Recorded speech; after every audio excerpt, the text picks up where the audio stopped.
Hello दोस्तों, नमस्कार। मैं डॉक्टर सुरेंद्र खंसली, ज्योतिष आचार्य। आज ज्योतिष की इस नई श्रृंखला में आप सभी लोगों का स्वागत करता हूं। आज बात करेंगे हम कर्क राशि की, कैंसर साइन की। और कैंसर साइन में जो आजकल विशेष चर्चा का विषय है वो है मंगल का गोचर। जो मार्स का गोचर है ये बड़ा महत्वपूर्ण है। और इस समय पूरी चर्चा में जो मंगल का गोचर है वो सभी राशियों को प्रभावित कर रहा है, क्योंकि मंगल का गोचर काफ़ी जो महत्वपूर्ण इसलिए बन गया है क्योंकि ये एक 20 अक्टूबर से और 21 जनवरी तक ये एक राशि में, एक कर्क राशि में गोचर करेंगे। इसलिए कर्क राशि के लिए ये बहुत ही महत्वपूर्ण बन गया है।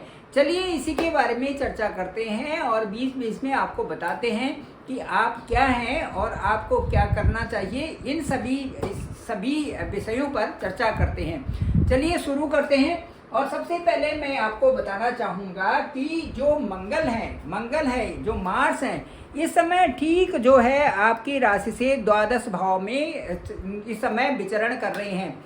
द्वादश भाव में जो इनका इस समय विचरण है, संचरण है, जो गोचर है, वो ये बताता है कि वहाँ पर 3 अंक है और 3 अंक की जो राशि है वो मिथुन राशि है। और मिथुन राशि की जो लॉर्ड है वो है बुध।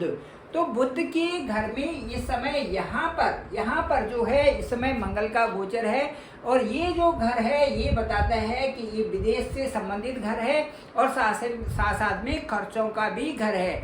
यहाँ पर ये हॉस्पिटल से संबंधित भी है, विदेश से संबंधित भी है।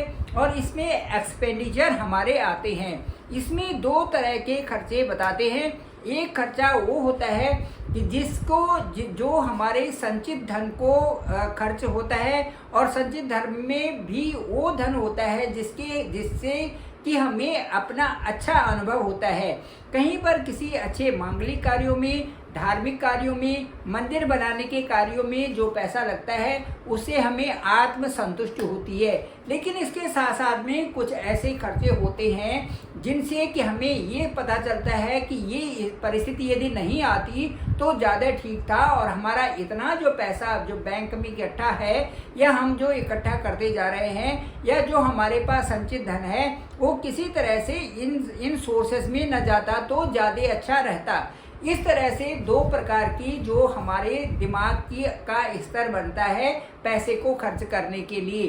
तो यहाँ पर इस भाव में जब भी मैलेफिक या पापी ग्रह आते हैं तो उनसे कुछ खर्चों का ऐसा सोर्स आ जाता है, इस तरह से खर्चे बनने लगते हैं जो कि जाने अनजाने इस तरह से बनते हैं कि जिससे हमारा बैंक बैलेंस भी कम होता है और उसका पता भी नहीं चलता। जब हम किसी एक ऐसे आदमी को पैसे देते हैं जिसके पास ऑलरेडी पहले से रहता है, वहाँ पर हमारा पैसा खर्च करना ऐसा साबित करता है कि यहाँ पर हमें देना नहीं चाहिए था, क्योंकि ये तो बनावटी रूप से हमारे पास आया हुआ है और ये हमने पैसा इसको दे दिया। अब ये आता है वापस या नहीं आता है, और जब आता भी है वो तो कम मात्रा में वापस आता है। इस तरह के जो पैसा खर्च होता है इसका दुख होता है। दूसरा जहाँ पर आप अच्छाई के लिए करते हैं उसका आप मन से आप प्रसन्न भी होते हैं। चलिए अब देखते हैं कि मंगल का गोचर यहाँ पर आने का मतलब ये है कि जो नेटिव प्लेस में है, जो अपने ही देश में है और जिनका कर्क राशि है और उनका यहाँ पर मंगल है, उनके ज़्यादा पैसे खर्च होने का इसमें पूरी संभावना बनती है। इस स्थान पर जब भी मंगल का गोचर होता है, क्योंकि खर्चे का ही स्थान है, इसलिए जो सितंबर के महीने में कई तरह के ऐसे खर्चे हुए होंगे जो कि जाने अनजाने आपसे हुए होंगे और जिनका आपने कोई हिसाब किताब भी नहीं रखा होगा, वो इस तरह के खर्चे यहाँ पर दिखाता है। इसके साथ साथ यात्राओं में भी ये खर्चा दिखाता है। और कई प्रकार से भ्रमण के लिए जो जहाँ पर आप जाते हैं या जाना चाहते हैं या नहीं जाना चाहते, फिर भी वहाँ पर आप जाते हैं तो उससे खर्चे की स्थिति बनती है। तो ये था मंगल का यहाँ पर गोचर करना। अब जो 20 अक्टूबर के बाद, जो इसमें 20 अक्टूबर के बाद मंगल का गोचर ठीक आपके यहाँ पर होगा जो कि आपकी राशि है। आपकी राशि के ऊपर ही मंगल अब संचरण करने वाले हैं ठीक 20 अक्टूबर से। अब सबसे बड़ी बात यह है कि 20 अक्टूबर से जब यहाँ पर मंगल आएंगे तो यहाँ पर मंगल नीच के हो जाएंगे। जो एक स्थिति होती है उच्च का मंगल और नीच का मंगल, तो यहाँ पर आने पर ये 4 अंक में जो ये कर्क राशि है यहाँ पर नीच के मंगल हो जाते हैं। इसका प्रभाव जरूर आपकी राशि वालों पर पड़ेगा। सभी कर्क राशि वालों पर इसका प्रभाव जो पड़ेगा वो होगा अक्टूबर, नवंबर और दिसंबर का महीना, क्योंकि 20 अक्टूबर से और 21 जनवरी तक यहाँ पर जो है मंगल का गोचर रहेगा, जो कि आपके लिए इस तरह से प्रभावित होगा कि कई कारणों से वो प्रभावित आपके हाउस को करेगा। अब मैं ये बताना चाहता हूँ कि यहाँ पर जब मंगल 20 अक्टूबर के आ रहे हैं तो इसी स्थान पर राहु की भी दृष्टि है और इसी स्थान पर जो है कई प्रकार से बदलाव भी आ रहे हैं। और इसी स्थान पर ये देखिए यहाँ राहु है 1 2 3 4 5 ये है। दूसरा शनि की भी यहाँ से देखेंगे तो शनि की 1 2 3 4 5 6 इस तरह से यहाँ पर जो है स्थिति ऐसी बनी हुई है कि दृष्टि यहाँ पर राहु की यहाँ पर बनी हुई है। मंगल और राहु जो है दोनों शत्रु भाव रखते हैं, इसलिए यहाँ पर की जो दृष्टि है ये एक अलग ढंग से आपको प्रभावित करेगी। ठीक है, अब मैं ये कहना चाहता हूँ कि यहाँ पर जब मंगल आएंगे तो उससे क्या प्रभाव पड़ने वाला है कर्क राशि वालों पर। इसका सबसे पहले तो है कि आपका जो आप सोचने के लिए इस समय सोच समझ करके कार्य करें तो बहुत अच्छा रहेगा, क्योंकि मंगल का गोचर हो रहा है और नीच के मंगल हैं ठीक राशि में। इस समय काम का प्रेशर होगा, कई सारे आपने सोच रखे होंगे इन कामों को इस तरह से करेंगे तो काम का प्रेशर से आप थोड़ा सा झुंझलाए रहेंगे। थोड़ा सा ऐसी स्थिति आ सकती है कि नहीं इस काम को तो करना ही करना है, उस पर आप तीव्र गति से चलेंगे। ये अच्छी बात है, उस काम को पूर्णता की तरफ ले जाएं, उससे परेशान होने की जरूरत नहीं है। काम में रुचि ले, उस काम को ये ऐसा समझे खुश होकर करें तो ज़्यादा अच्छा रहेगा। ठीक है, इसके साथ साथ में मैं आपको ये बताता हूँ कि जो परिवार के लोग हैं उनको पूछ करके काम करें, जो आपके बॉस हैं उनको पूछ के काम करें।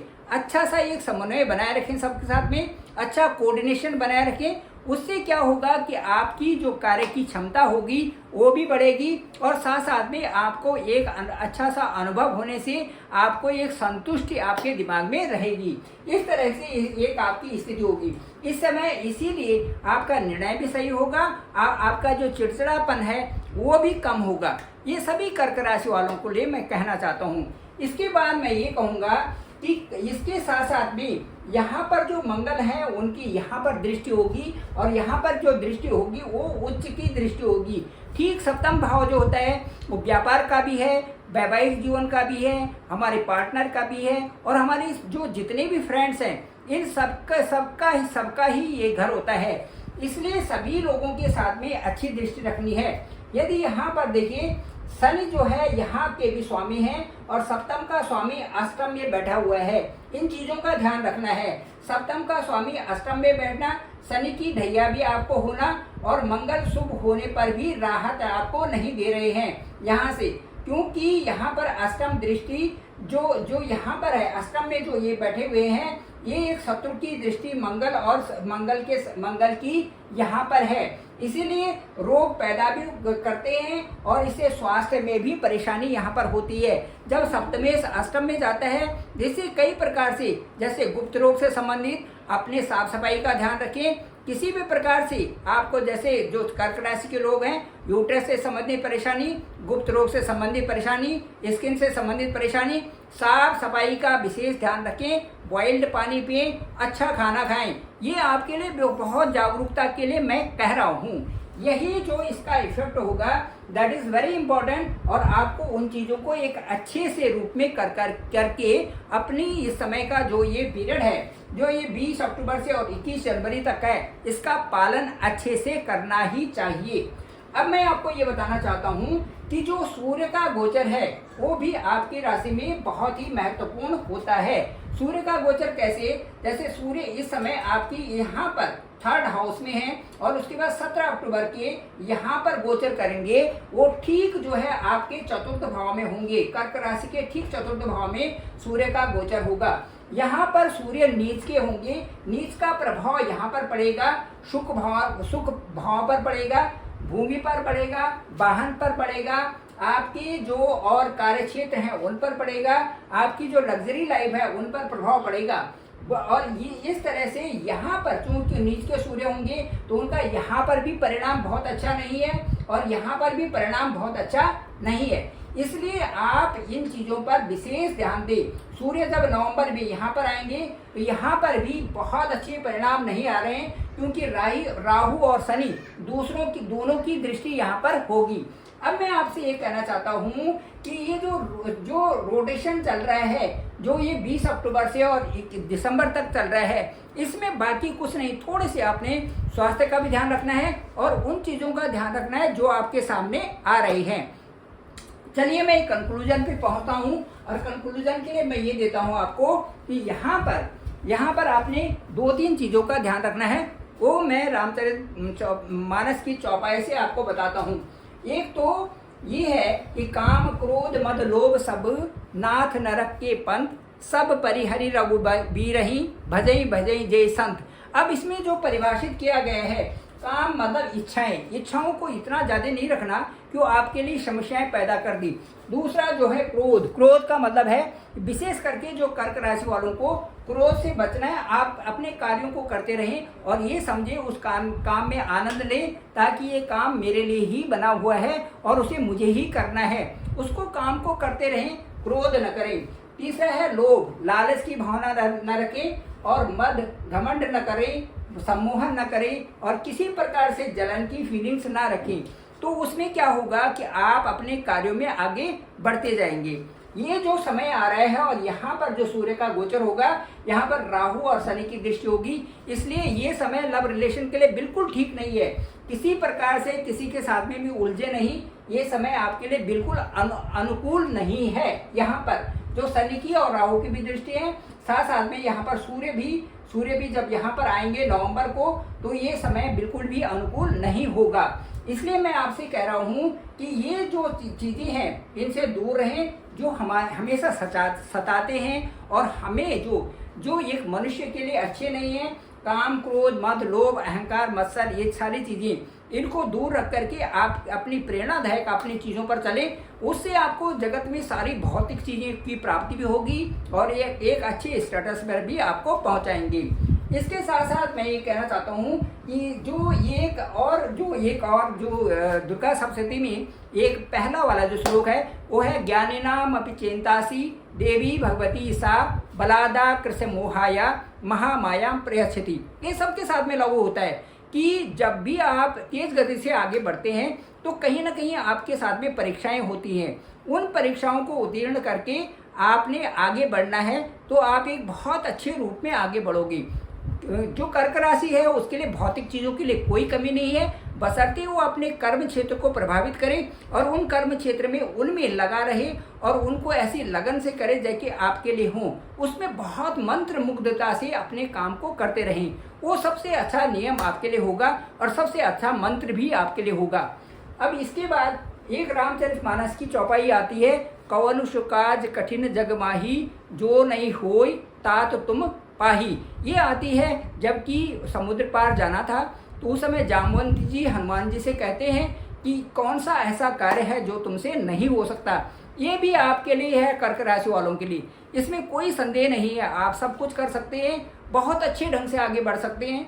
आपकी राशि के जो स्वामी है वो चंद्रमा है और चंद्रमा और सूर्य इस राशि के, इस कर्क राशि के एक ऐसी यहाँ पर राशियों के जो लॉर्ड हैं जो कि ये राशि क्रम में ये राजा के रूप में ही कार्य करते हैं। आपको राजा ही बनना है तो उसी दौड़ में आगे पहुँचे और आपको सब कुछ प्राप्त होगा। आप बहुत सुख सुविधा से जीवन व्यतीत करेंगे। Thank you very much. मैं डॉक्टर सुरेंद्र खंसली, ज्योतिष आचार्य। डिस्क्रिप्शन पे मेरा नंबर है 9868280191। आप मुझे डायरेक्ट कॉल भी कर सकते हैं। आपका कॉल मैं पिक करूंगा और आपकी जो हॉरोस्कोप है कुंडली, उसमें देखेंगे कि लग्न भाव क्या है, आपकी दशा और अंतदशा क्या है, अंतर्दशा क्या है, प्रत्यंतर दशा क्या है और कैसे आपको प्रभावित कर रहे हैं, इन सब से एक विश्लेषण लेकर के आपके साथ में बात की जा सकती है। केवल वही लोग मुझे कॉल करें जो कि बहुत नीडी हैं और आपका कॉल मैं ज़रूर पिक करूँगा। आपको यह ब्लॉग अच्छा लगा होगा, आप इसे लाइक करें, सब्सक्राइब करें, दूसरे लोगों तक भी भेजें ताकि सभी लोगों को यह जानकारी प्राप्त हो सके। Thank you very much. आप लोगों का आभार, आप सभी लोगों का धन्यवाद।